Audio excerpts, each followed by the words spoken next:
All right. Chapter 17 of The Blood of the Vampire, where we have Margaret Pullen learning from the ever-sensitive Dr. Phillips that Madame Gobley has lost her son, Bobby, and goes to comfort her. And there's quite the scene where, I mean, the one thing that Phillips says is true. It's like helping to heal somebody else's wounds of losing their child will probably do a world of good to Margaret, and it does seem to do that.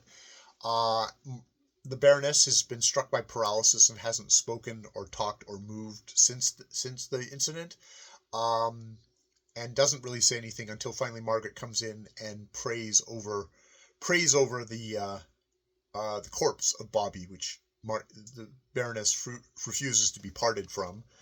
Um, and it's very much kind of they're in a happier place now. They're with Jesus, which, I just said Jesus like in a kind of mocking way, but I can see for people who are believers in that is a certain amount of comfort. I mean, there's also the thing of like in a just world, why would you kill a infant? Why would a infant die?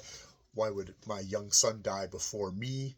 But it's definitely going with the kind of the comfort of they're in a better place. They're removed from our world of sin and anguish, and they're getting to walk with Jesus in His light. Isn't that a wonderful thing?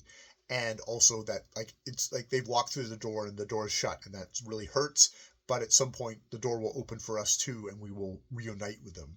So if you believe that, that is a way to kind of comfort yourself that you too will join them in that.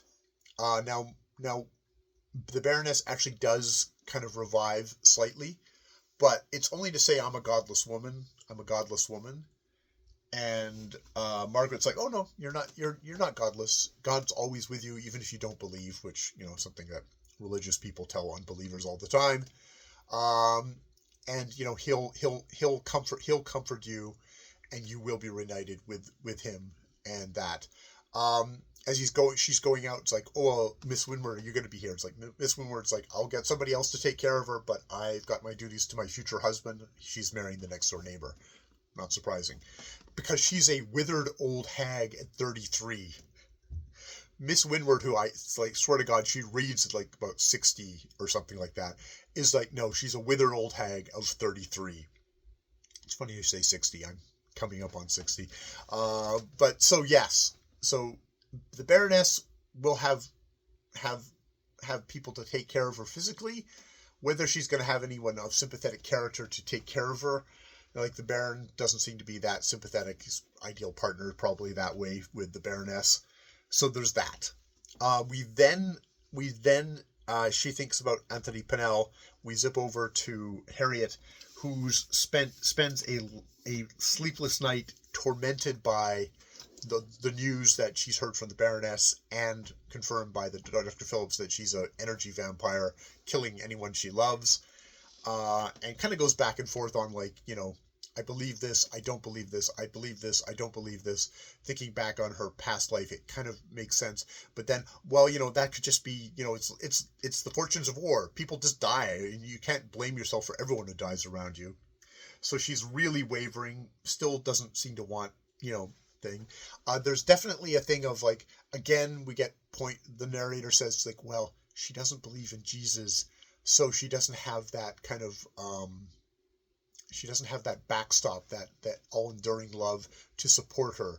She has to suffer through this on her own, which is another argument that religious people will make against the non-religious, those who don't believe in a deity. That gets slid in there. So this definitely is like, this is a religious-y-ish book. There's definitely Christian faith is the thing that we should all remember is the undercoating of this society at this point and these books. And if you're gonna have suffering, you need to have religion to get you through it. Is the message. So. But in the end, Anthony Pennell comes, and he's just not going to take no for an answer. and it's like, look, you're going to kill me one way or the other. And it's like basic, and does threaten suicide. Like, if you won't be with me, I'll just shoot myself. So Harriet Brandt doesn't have much choice in the matter, and we zip through some stuff. He's got the license. They go down, get the marriage registrar, and they're off for Dover to go to Paris for a honeymoon. And after it came to pass that Mr. and Mrs. Anthony Pennell started in very high spirits for Dover by the 4 o'clock train that afternoon to head across the channel to Paris. And that is where we'll get into the final chapter, chapter 18 of The Blood of the Vampire, where my call is that Anthony Pennell starts to fall ill, and Harriet Brandt probably kills herself, does herself in to protect her great love, the someone she seems to love. I have a hard time still having sympathy for Harriet Brandt, because I know she is such a selfish creature. It all comes with how she reacted to the death of baby Ethel, this small little infant that she cradled in her arms. And when she hears of its death, she doesn't give a shit about the baby. All she's cared about is her hot lover. At that point, Captain Pullen has buzzed off. She only cares about that. She does not give a fuck about the baby, which makes her fairly detestable of a character. She just brushes that off at the time. Even if, like, just aside from the fact that she's the one who caused baby Ethel's death in this book's fictional world, it's just like, even if she doesn't know that, it's like not caring about a baby dying and only being consumed about your own little fucking hot little love affair with Captain Pullen is really just gross, and makes me dislike her and view her as a very selfish character. And even in her love for Anthony Pennell, it's probably her redemption will be that she's actually going to think of Anthony and do herself in, is my prediction for the end. Who knows? Maybe I'm completely wrong. We'll find out when I read the final chapter of The Blood of the Vampire next time.